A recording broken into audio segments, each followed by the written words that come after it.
வாழ்க வளமுடன். உலக சமாதானம். கவி எண் 36. பண ஆசையே ஒழிக்க தகுந்தது. மண், பெண், பொன் மூன்றாசை மனிதர் தம்மை மதிமயக்கி துன்பங்கள் விளைக்கும் என்பார். பெண் இல்லையெனில் பேசும் நீயே ஏது? பிறந்தவர்கள் இறக்கும் மட்டும் வாழ்வதற்கு உண்ணும் உணவும் உலவ இடமும் இந்த உலகம் என்ற மண் இன்றேல் உனக்கு ஏது? எண்ணத்தால் எழுப்பிவிட்ட பணம் ஒன்றேதான் இயற்கைக்கு முரண். அதனால் அதை ஒழிப்போம். மண், பெண், பொன் என்னும் 3 ஆசைகள் மனிதர்கள் அறிவை மயக்கி பல துன்பங்களை விளைவிக்கின்றன என்று ஆராய்ச்சியற்றவர்கள் சொல்கிறார்கள்.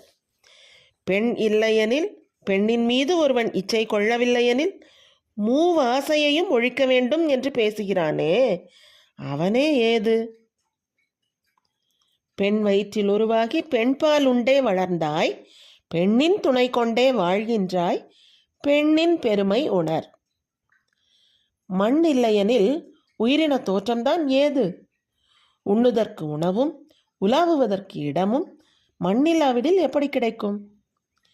வாழ்க்கையில் எவ்வித பயனுமற்ற பொன் என்ற உலோகத்திற்கே மனிதனே அளவு கடந்த மதிப்பை வைத்து அதன் விளைவாக குடும்பத்தில், சமூகத்தில், உலகத்தில் பல துறையிலும் துன்பங்களை பெருக்கிக் கொண்டான். ஆகவே பொன்னை மட்டும் ஒழிக்க வேண்டும்.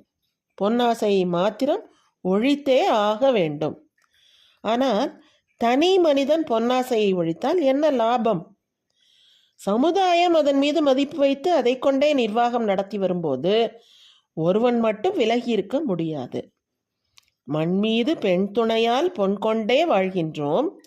மாற்றாதே மூவாசை, மதியுடனே பயன் கொள்வோம். உலக மக்கள் அனைவரிடமிருந்தும் பொன்னை ஒழிக்க வேண்டும் என்ற பெரு முயற்சியே அவசியம்.